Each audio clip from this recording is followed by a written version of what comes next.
জারুল্লাপুর স্বেচ্ছাসেবক আদিবাসী স্বেচ্ছাসেবক ক্লাবের উদ্যোগে নারী ফুটবল টুর্নামেন্টের আজকে সভাপতি ফাইনাল খেলা শেষে পুরস্কার বিতরণ অনুষ্ঠানে উপস্থিত এই ক্লাবের সভাপতি গোবিন্দ কুজুর, সাধারণ সম্পাদক টুর্নামেন্টের সুমন কুজুর এবং উপস্থাপক মামুন সুন্দর উপস্থাপন করেছে। আপনাদের পাশে উপস্থিত 8 নম্বর রাজনীতি বিএনপির সংগ্রামী সভাপতি জাকির হোসেন এবং এখানে উপস্থিত 8 নম্বর রাজনীতি বিএনপির সংগ্রামী ভারপ্রাপ্ত সম্পাদক মামুনুর রশিদ মামুন, উপস্থিত কমিটির অন্যান্য সদস্যবৃন্দ, সহযোগী নেতৃবৃন্দ এবং উপস্থিত আমাদের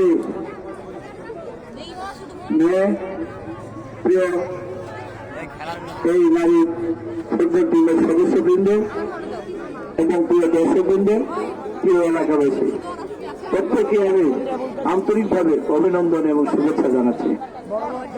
আমার ধন্যবাদ দেওয়ার ভাষা নাই।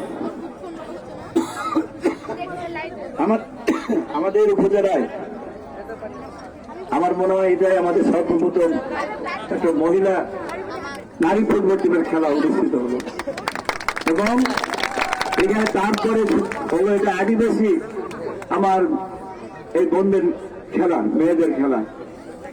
আমি আয়োজক বিন্দুতে অন্তরের অন্তঃস্থল থেকে খুবই শ্রদ্ধা জানাই। আদিবাসী ভাই বোনেরা, আমি আপনাদেরকে জানি, আপনাদের অনেক পাশে আমি দীর্ঘদিন ইউনিয়ন পরিষদ চেয়ারম্যান ছিলাম, আপনাদের সেবার দায়িত্ব ছিলাম। আদিবাসী ভাই বোনেদের এদের অত্যন্ত সহজ সরল মানুষ, অত্যন্ত ভালো মানুষ। তাদের মধ্যে প্রাণের ছোঁয়া আছে, মাটির গন্ধ আছে।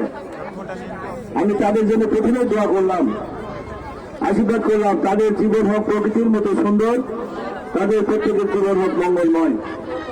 আজকে আমাদের যে খেলাটুকু দেখলাম, যতটুকু দেখলাম, তাদের বোঝা গেল মেয়ের আর পিছনে নেই, যে মেয়ের আদর্শে চলে যাবে, ঠিক কিনা?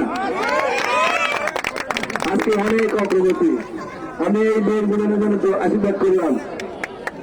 আগামী দিনে দেশের বন্ধুত্ব নিয়ে তারা বিদেশের মাটি থেকে আমাদের জন্য সুনাম, বাংলাদেশের গর্ব হবে, এটাই আশীর্বাদ করলাম। আজকে পিছিয়ে থাকবে না। আমি আপনাদের সবার প্রতি এই দর্শক দেখে হাজার হাজার দর্শক দেখলাম, সমস্ত দর্শক আনন্দ অভিভূত হয়ে গেছে।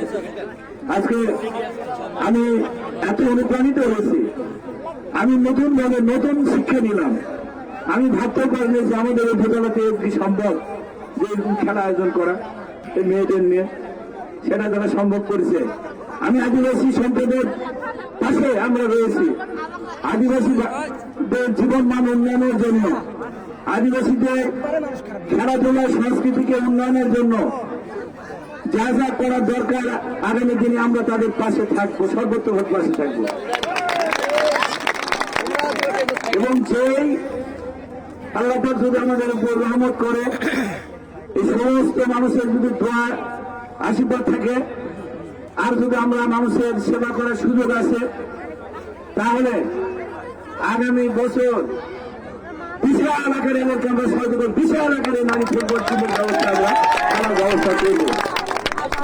যেহেতু দূরের সব শুধু চাঁপাইনবাবগঞ্জের দল, রাজশাহীর দল তারা এসেছে, আমরা এখনই তাদের হাতে পুরস্কার তুলে দেব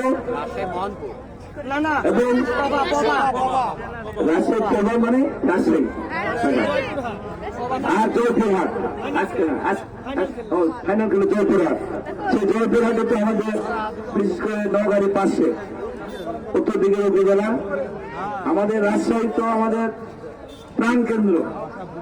আমরা একই বিভাগের মানুষ, আবার একসঙ্গে একই জেলার মানুষ ছিলাম।